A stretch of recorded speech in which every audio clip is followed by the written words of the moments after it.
जी ने भी जो इनिशिएटिव लिया है कि हमारी जो प्राचीन पद्धतियाँ थी, जिसमें एक्यूपंक्चर है, योग है, नेचुरोपैथी, आयुर्वेदिक है, सिद्धा है, इनका कहीं ना कहीं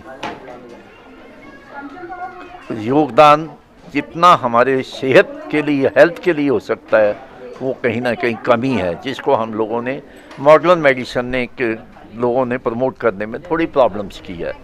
तो हम हमारे प्राइम मिनिस्टर जी के ऋणी हैं कि उन्होंने जब से देश की बागडोर संभाली है तो उन्होंने ट्रेडिशनल सिस्टम को प्रमोट करने के लिए, जिस तरह आपके सामने है, योगा, नेचुरोपैथी, आयुर्वेदिक को प्रमोट कर रहे हैं।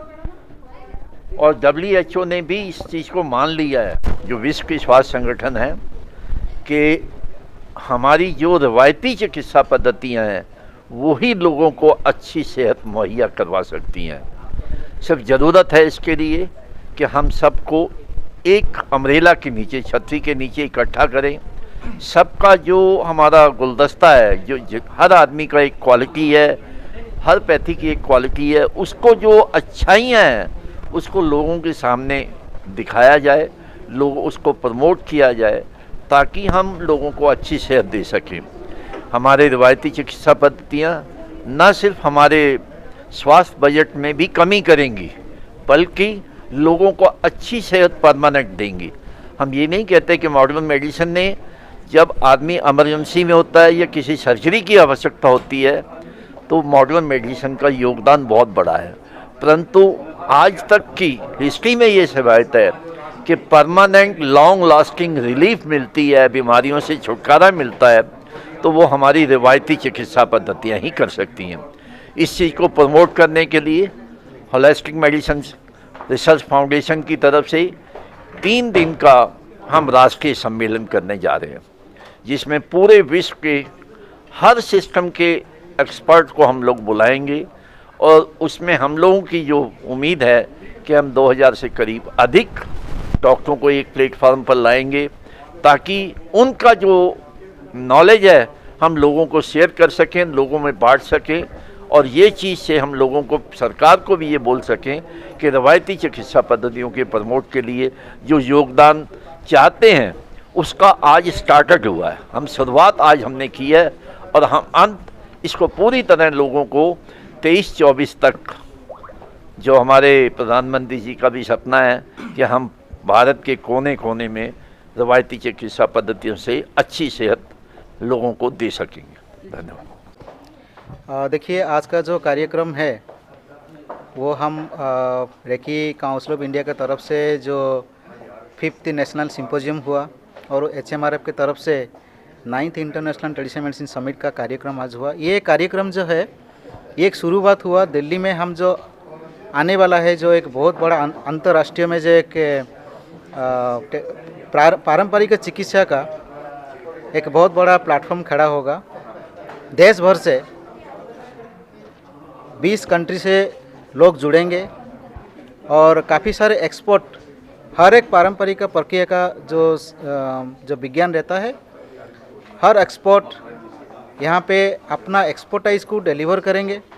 और जितने भी सारे डेलीगेट्स होंगे थ्रू आउट ग्लोब, उनको एनकरेज करने के लिए, उनको सम्मानित करने के लिए, और एक्सचेंज ऑफ नॉलेज, जो हमारा अंदर जो ज्ञान है, जो हमारा अंदर जो ज्ञान है, हम उसको एक्सचेंज करेंगे वहाँ पे, और पूरा दुनिया, विश्व में पारंपरिक चिकित्सा को हर घर में, हर कॉर्नर में पहुंचाने के लिए हम कोशिश करेंगे।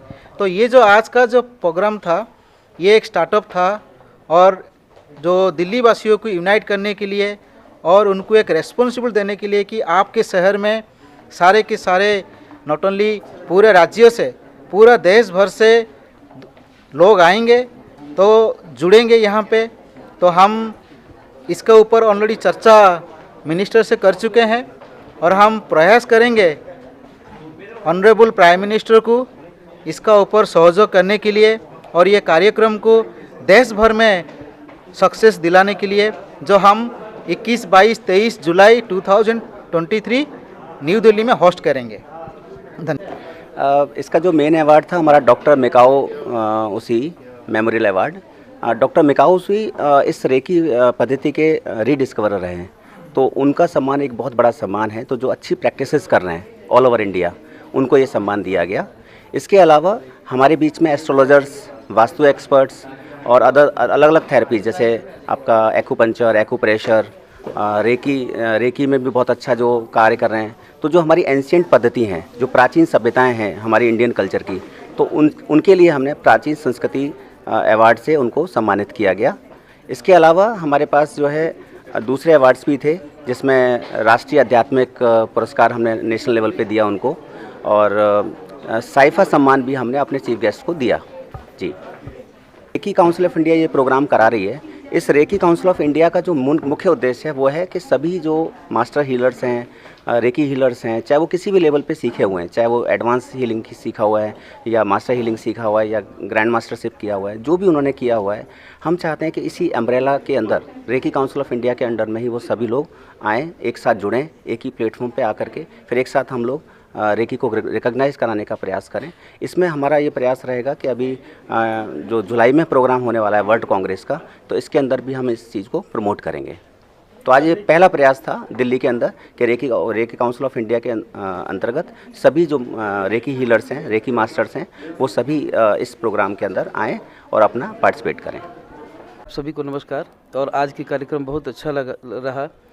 ये हमारे डॉक्टर उमाकांत जी के माध्यम से जो रेकी ये कार्यक्रम जो हमने किया है, रेकी के साथ वास्तु दोनों हम लगभग 2 सालों से जुड़ के हम काम करें, क्योंकि हमारा जो देश है पारंपरिक देश है, परंपराओं से भरा हुआ है। तो उसमें ये स्पर्श चिकित्सा एक जो है, ये भी एक परंपराओं से जुड़ा हुआ है, प्राचीन चिकित्सा है ये।